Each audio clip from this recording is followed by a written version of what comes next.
Hello, and welcome to the pre-recorded presentation for the Meeting in a Box. The Meeting in a Box is your toolkit to help lead community conversations and collect feedback on the 10-year official community plan update. The OCP is a big deal, and we're seeking everyone's help to shape how Victoria can grow and change to address the housing and climate crises. So thank you in advance for taking the time to gather and share your thoughts on Victoria's future.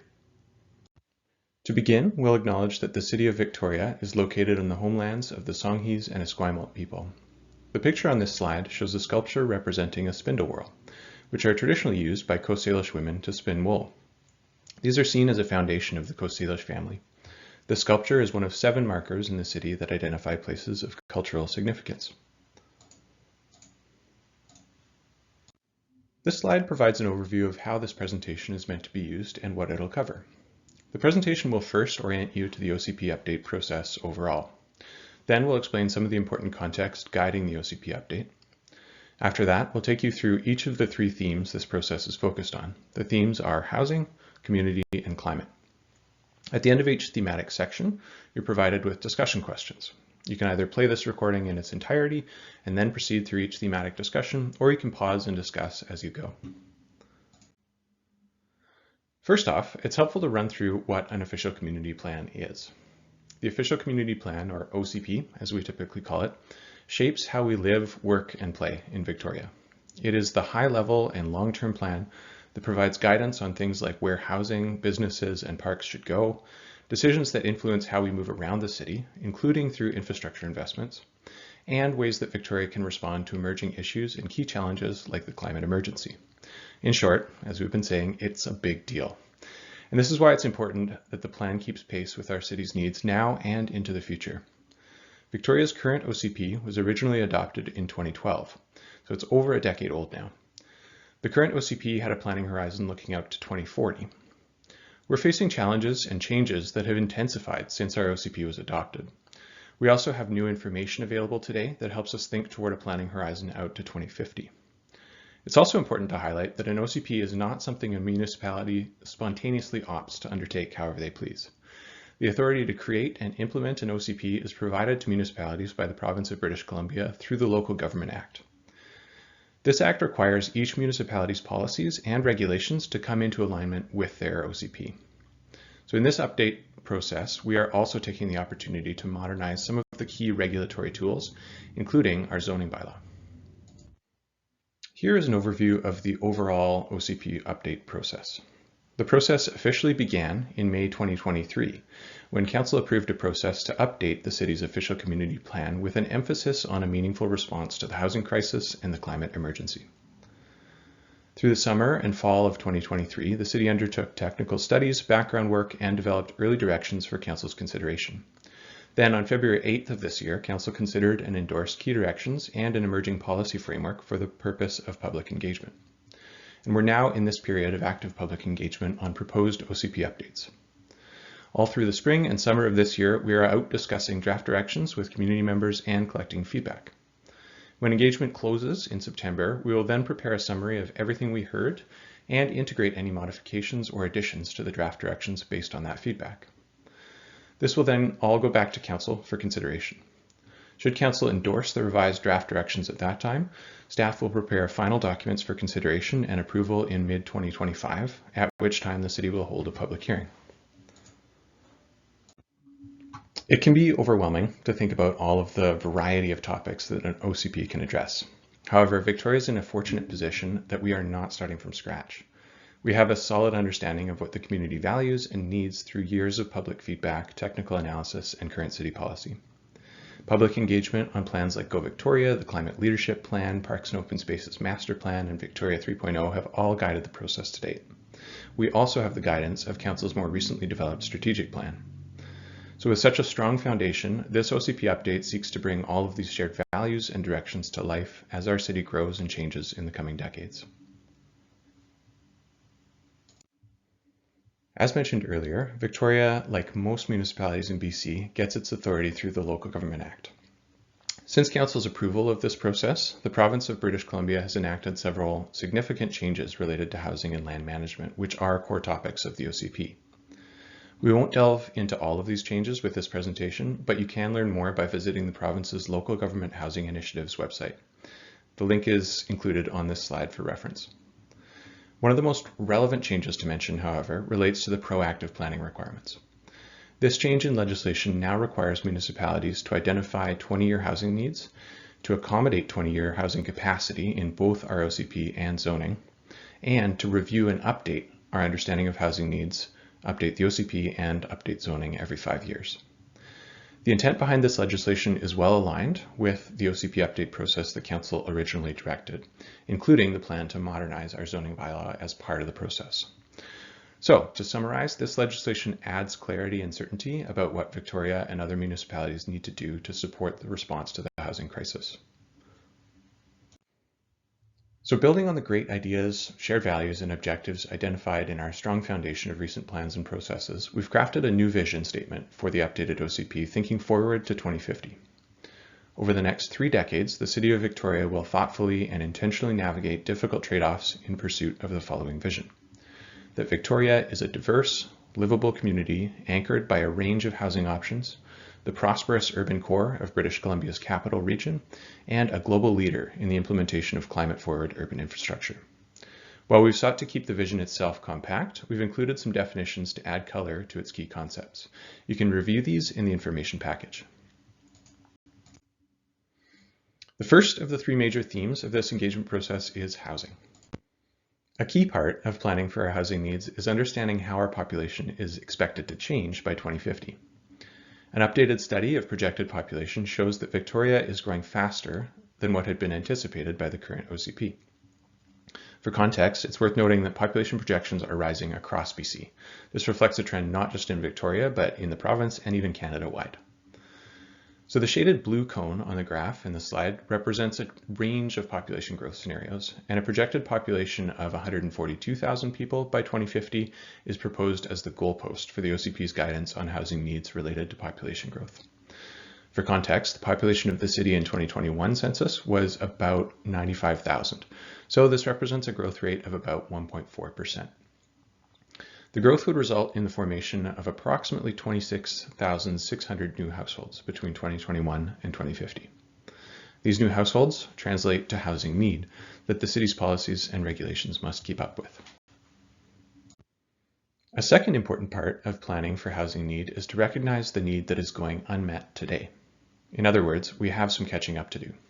Latent or pent-up demand is a measurement of that unmet need that exists in the housing market today. Due to the complex nature of the housing market, latent demand can be difficult to estimate. The city uses a range based on a series of reliable indicators.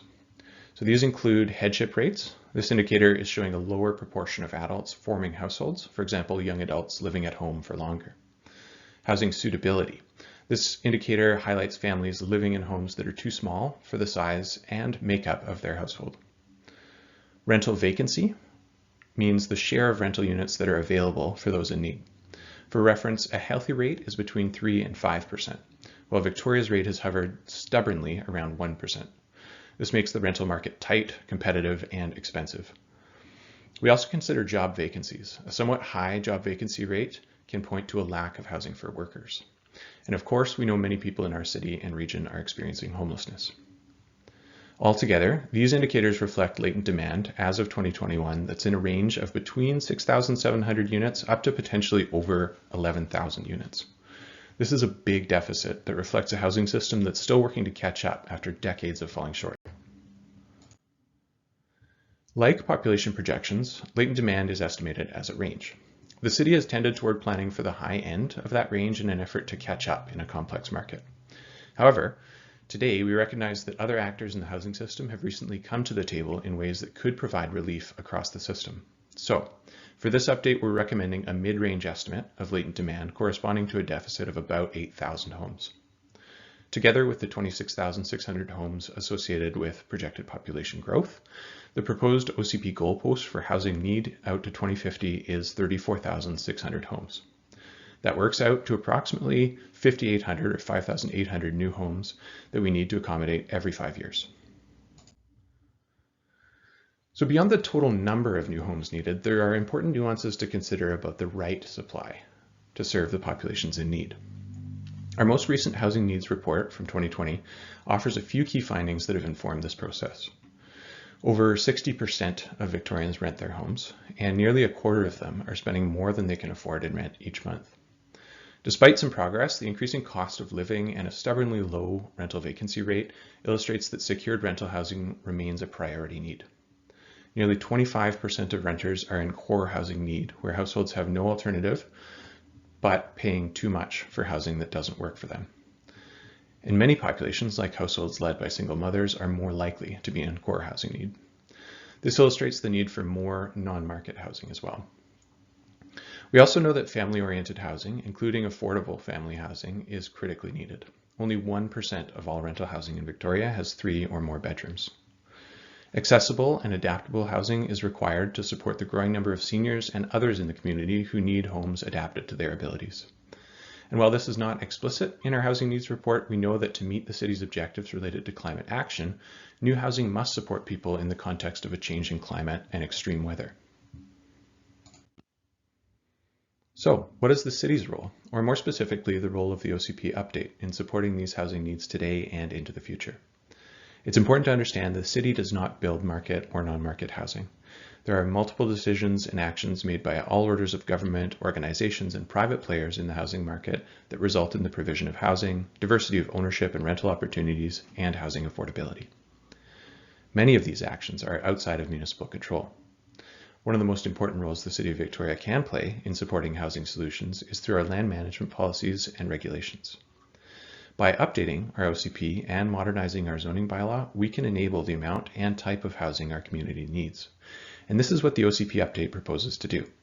By updating our OCP and modernizing the zoning bylaw, it will make it easier and more predictable to build the housing we need, because housing builders will be able to understand what's required of them up front, and they won't need to undertake as many site-specific rezoning applications on a case-by-case basis.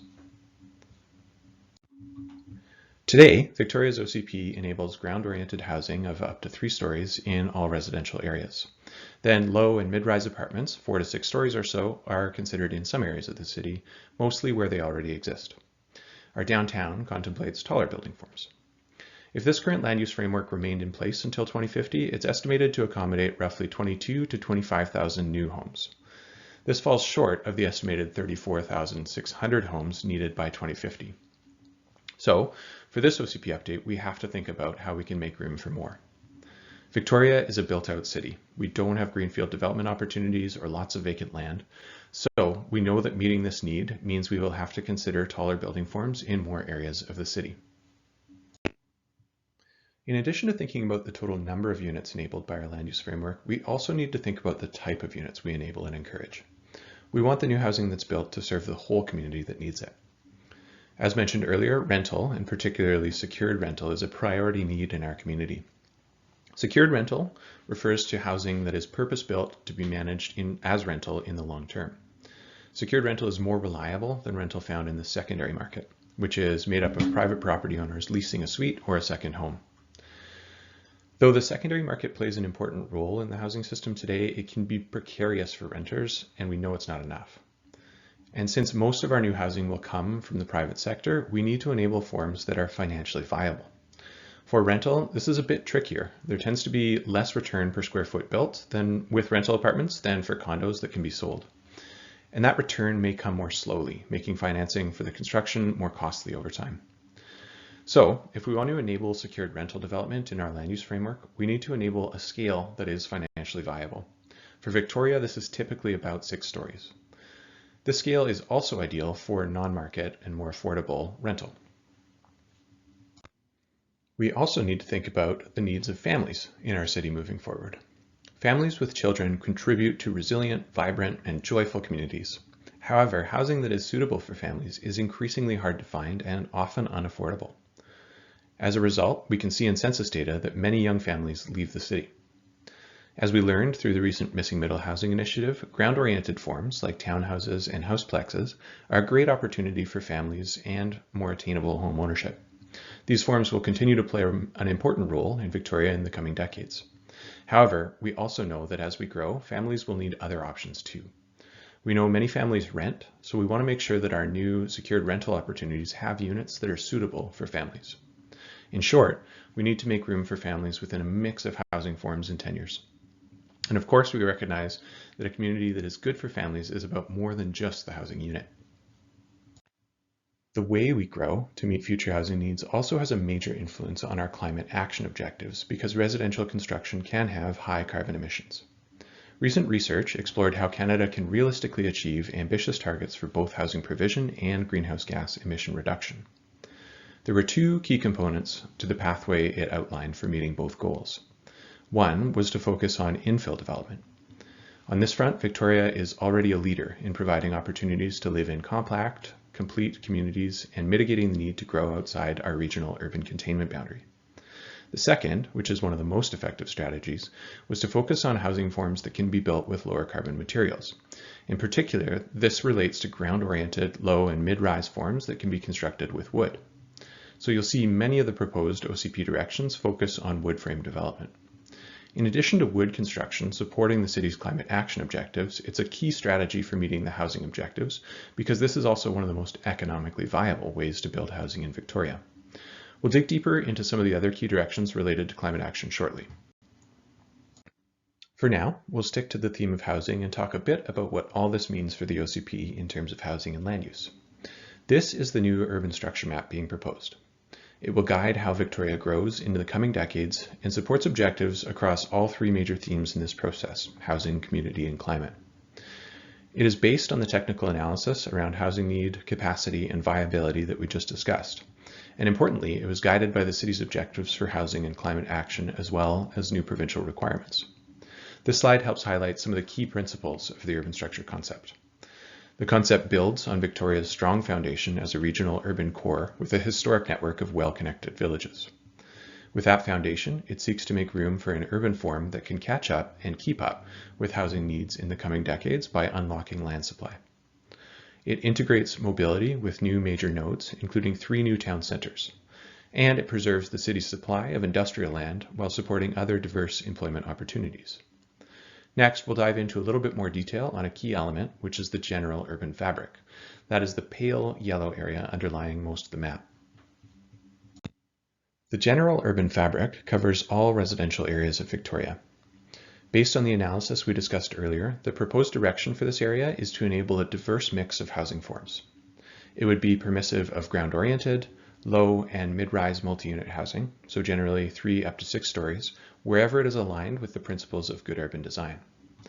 This approach is responsive to the housing needs discussed earlier and reflective of Victoria's development patterns and context. It provides opportunity in a situation where we know we need to be opportunistic. This would mean that throughout Victoria, in the coming decades, we would likely see a mix of ground-oriented infill, which plays an important role for families and attainable home ownership, and the low to mid-rise apartments that add more diverse choices, including for renters. As discussed, all of these forms are required to catch up and keep up with housing need and options that are appropriate for a range of incomes, ages, and lifestyles. It's important to recognize that because of our built-out historic context, not all forms will work everywhere. But the OCP could provide opportunity everywhere so that in the instances where they do work and they can meet high standards of good urban design, the OCP does not stand in the way. Good urban design can be required and is encouraged through the city's broader land management framework through tools like the zoning bylaw, development permit area guidelines, and site servicing requirements. All of these tools are being considered, modernized, and updated in this process. These tools will help ensure that all new forms of housing support climate, livability, and complete community objectives. As we discuss good urban design, this slide provides a snapshot of the key principles that we're seeking to uphold. Things like ensuring that new development establishes positive relationships with surrounding buildings and spaces, both existing and envisioned, that open spaces are designed to be high quality and welcoming for year-round gathering and celebration, and the buildings of any form are designed to respond to the human scale, engaging the street, supporting walkability, and facilitating neighborliness. You can find these principles and explore them more on the OCP Engage page. As we enable these building forms with high standards of good urban design, this is what the evolution of a city block could look like over time. As we welcome a diversity of housing, the land management framework will ensure that developments are constructed in a way that preserves green space, particularly in the interior of the block where much of it exists today. It will also support the conservation of heritage assets, including through house conversions and heritage conserving infill. It will ensure development enhances the public realm, making room for street trees and other natural infrastructure in boulevards. It will guide developments to contribute to community vibrancy and livability by enabling small local businesses like corner stores and encouraging on-site amenities like green roofs. So this brings us to the end of the housing-focused portion of the presentation. This slide highlights the discussion questions for this section, and the discussion guide provides additional prompts to help kickstart discussion as needed. Again, you can pause the presentation here while you discuss, or choose to let this presentation play through and proceed through the thematic discussions afterwards. I'll move on to the next slide in just a moment. So the next theme we'll cover is community. This theme covers a lot. It relates to the land use framework for villages and town centers, the vision for mobility networks and hubs that knit our city together, our parks and amenity spaces, spaces for arts, culture, and celebration of heritage, as well as our local economy and employment lands. We'll start by discussing Victoria's network of centers and villages. Community villages are the heart of Victoria's neighborhoods, and they're typically centered around a 2 to 3 block main street. The eclectic identity of each neighborhood is most prominently visible within its village, making these places special for the community and the local economy. The urban structure concept proposed through this OCP update can help to take the redevelopment pressure off villages by unlocking land supply for more housing to be built across the general urban fabric. This will help to preserve the Main Street feel and existing storefronts that provide important lower rent venues for the eclectic mix of local businesses so cherished in Victoria's villages. As more homes locate around our centers and villages, there will be more customers, creating more opportunities for businesses to expand and start up. This is why new and expanded village boundaries are proposed as part of this OCP update, including options for new waterfront villages. This map shows proposed boundaries for new and expanded village and town centers. You can also find a higher resolution version of this map on the project website or through the link provided in the host package. You'll notice there are 5 town centers identified on the map. They include the existing town centers at Hillside and Mayfair, as well as 3 proposed town centers, including Midtown on Douglas, south of Mayfair, around the current Humbert Green Village, Jubilee, near Royal Jubilee Hospital and Fort and Foul Bay, and Oak Bay Junction, generally around the current Stadacona Village. Town centers are major nodes outside of the downtown core. They provide unique opportunities to advance goals for housing, employment, mobility, public spaces, and amenities. All of these town center locations are aligned with key transit priority corridors and major mobility hubs. In these areas, taller building forms will be contemplated to advance mobility objectives and meet other community needs, but there will be an emphasis on encouraging the use of low carbon materials such as mass timber for the construction of these buildings. Building from the discussion of centers and villages, we can also think about how the transportation system integrates with the land use framework. The planning of transit routes, and especially the frequency of service along transit routes, responds to the locations where jobs and housing are concentrated. This is also true for the expansion and improvement of active transportation infrastructure and shared mobility services like car sharing. The OCP update proposes to enable more housing density in and near mobility hubs and along transit priority corridors. This helps to strengthen the business case and rationale for more frequent and new forms of transit service. Mobility hubs refer to locations where there's a convergence of multiple transportation options like public transit, cycling, and shared mobility. Town centers are key locations for major mobility hubs, but villages also serve as mobility hubs where multiple transportation options come together. The vision for mobility hubs is to intentionally plan seamless integration of the multiple transportation options to improve access to walk, bike, and roll networks, accessible parking, passenger and commercial loading, and wayfinding. Public space improvements will also help provide a welcoming transition into the villages and centers that host these hubs. Linear parkways are an exciting big move proposed through the OCP update. Planning for linear parkways involves rethinking how we design and allocate our street right-of-way spaces to better support the community, environment, accessibility, and safety. Strategies for introducing linear parkways include narrowing or closing roads in some locations to make room for the addition of green amenity spaces that support community and social gathering. This could be including seating, play spaces, neighborhood event spaces, and food production. Strategies also include integrating ecological features like trees, planting, and rain gardens, and prioritizing active and accessible mobility needs, including slow, shared, and safe streets for everyone. Victoria is rich with both large and small parks, publicly accessible green spaces, and urban plazas. As the city grows and more people live in multi-unit housing, the need for publicly accessible parks and open spaces will also grow. Recognizing there are limited opportunities to purchase or repurpose private land, the OCP update proposes to help maximize the use of our existing parks and open spaces through high-quality design and programming to address the needs of a growing city. Where there are opportunities, the updated OCP will direct strategic, equitable, and innovative approaches to land acquisition. Co-location is also a key strategy to ensure valuable city lands deliver on multiple social benefits. This means creating new community centers, daycares, or other shared amenities on the same site as or in the same building as new affordable housing. To support this approach, the OCP will continue to provide flexibility in scale and built form for non-market housing projects, and use new funding tools like amenity cost charges to support amenities near or located together with new housing to help advance multiple city objectives. As mentioned earlier, the OCP update also proposes to establish a new set of design guidelines, which will help ensure new buildings include private and public amenity spaces that provide opportunities for play and social gathering. Privately owned public spaces can be achieved especially as part of larger new developments, and these can include plazas, atriums, trails, and waterfront paths to help increase open spaces in more constrained parts of the city. Victoria's diverse arts and culture spaces include dedicated spaces for performance or production, and community halls or places of worship that host arts and culture. These spaces are all important parts of the city's vitality and economy. However, they can be threatened by increasing operating costs and development pressure. The OCP update proposes strategic planning to maintain, renew, and add new spaces to meet the community's needs. City strategies, such as Create Victoria Arts and Culture Strategy and the Victoria Music City Strategy, provide a starting point to understand future needs for arts and culture spaces. Victoria has a strong history of grassroots placemaking and community-led space activation. These places, shaped and stewarded by community members, are what make Victoria a special place to live and visit. The city supports these community efforts through grant programs, such as the Migrate Neighborhood Grant and Growing in the City, as well as through the Placemaking Toolkit.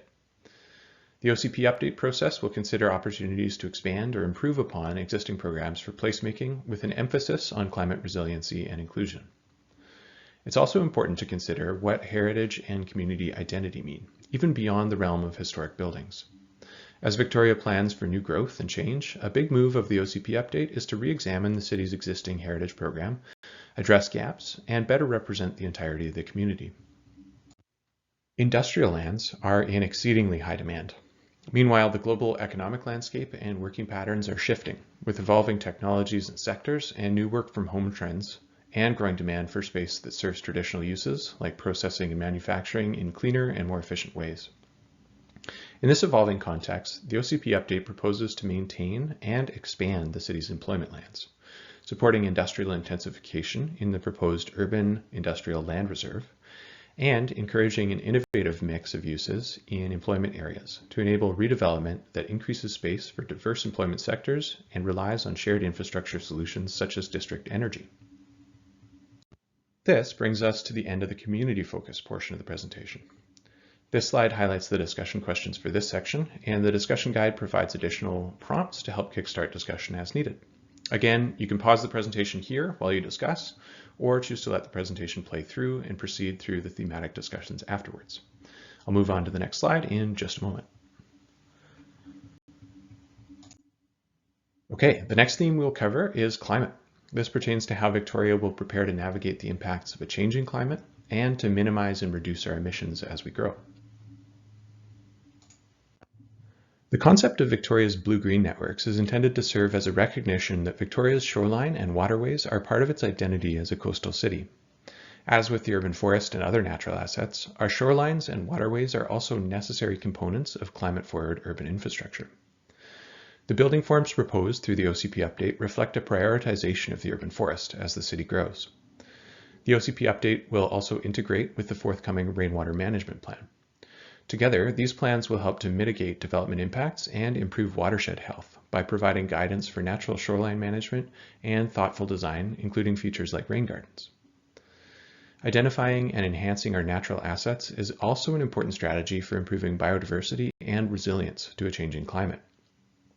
It also helps us leverage social and recreational benefits and dovetails with the linear parkways concept to guide the transformation of streetscapes to enhance the environment and low-carbon mobility options. As the city grows and we experience more impacts from a changing climate, we need to update and increase the capacity, functionality, and resilience of both our built and natural infrastructure. Built infrastructure consists of pipes and processing facilities, while natural infrastructure includes systems like the urban forest, naturalized shorelines, and rain gardens and bioswales. The OCP update will ensure new development delivers and funds both the built and natural infrastructure upgrades we need through development cost charges, amenity cost charges, and development permit and servicing requirements. Climate change means we will experience wetter winters and hotter, drier summers. To weather the impacts of these changes, the city will increasingly rely on its natural infrastructure, like the urban forest and our watersheds. Redevelopment can put natural infrastructure at risk. We know that new buildings will need to cover more of the site than the smaller buildings they replace. This can make it challenging to plant new healthy trees or manage rainwater on site. Fortunately, the city has tools to mitigate these risks, including the tree protection bylaw and guidelines that shape climate-responsive buildings. Through the zoning modernization that is part of this OCP update, the city will establish open space requirements that ensure these other tools can have reliable effect. While we're on the climate theme, this slide is a good reminder about the approaches to low-carbon growth mentioned earlier in the presentation. The OCP update proposes to better enable buildings that are low on both embodied and operational carbon emissions. Building with wood is associated with much lower carbon emissions than concrete, and the OCP update proposes to encourage most new buildings to be built with wood in two important ways. First, the proposed approach to broadly enable low to mid-rise buildings ensures that most new housing can be built with wood. Second, the OCP update proposes to provide flexibility in the scale, use, and built form that can be contemplated for new buildings that feature innovative climate-forward housing construction such as mass timber. This flexibility in form and scale is important to provide because we know that the economic feasibility of mass timber construction is still challenged. Reducing operational emissions can be supported by ensuring buildings are built to the top steps of BC's zero carbon step code, and that the heating and cooling of new buildings is powered by low or zero emission energy. And this brings us to the end of the climate-focused portion of the presentation, and basically the end of the presentation. This slide highlights the discussion questions for this section, and the discussion guide provides the additional prompts to help kickstart discussion. You can pause here, but we'll also just skip to a concluding slide, and then you can get into either this topical discussion or all the discussions if you've been waiting for that. And this fully concludes the Meeting in the Box presentation. Thanks again for taking the time to gather and share your thoughts on Victoria's future. We really look forward to hearing from you, and please refer to the included materials for instructions on how to submit the records from your discussion. Thanks again.